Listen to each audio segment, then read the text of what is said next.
I decided going up was my best bet. I just wanted to be sure not to go too high. I climbed a nearby staircase.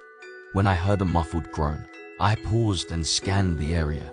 I wasn't overly surprised by what I saw approaching. Undead soldiers, a staple of dark mages.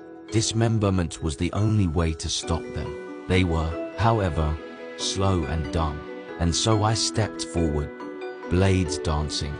Their strikes were easy to avoid, but they were slow to take down. I could usually kill an average opponent in one strike. An undead took 3 at the very least. I struggled to parry an onslaught of attacks all aimed at my head. Another problem with the undead was that they didn't even bother blocking. They just attacked relentlessly. I gritted my teeth and shoved an especially large undead off of me. My sword lanced out with controlled fury, reducing the mob of zombies into a pile of limbs. I didn't walk out of that skirmish unscathed. I had a few long cuts on my arms. Nothing that would slow me down. However, I continued to ascend the dark castle. I noticed there wasn't much in way of furniture. My senses didn't notice any people in the castle at all. In fact, that brought up another problem. I couldn't sense Morgan's magic at all. That was not a good sign. I had followed the tethers of her spell here. But if she could conceal her magic from me, she was stronger than I thought.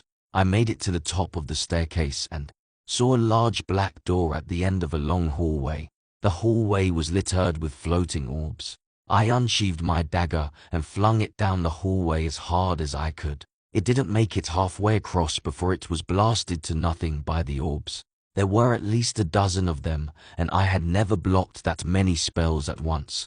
But I had come too far to turn back now. My eyes glowed as he charged forward. The orbs shot bolt after bolt at him, but none of them reached him. Sweat poured down my brow as I reached the door. I leaped shoulder first, knocking the door off of its hinges.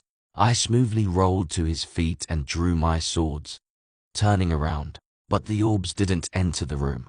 I exhaled slowly. As I turned back around, I noticed a woman standing at the far side of the room. Her back was to me. Despite having never met her, I had little doubt that I was in the presence of Morgan Le Fay.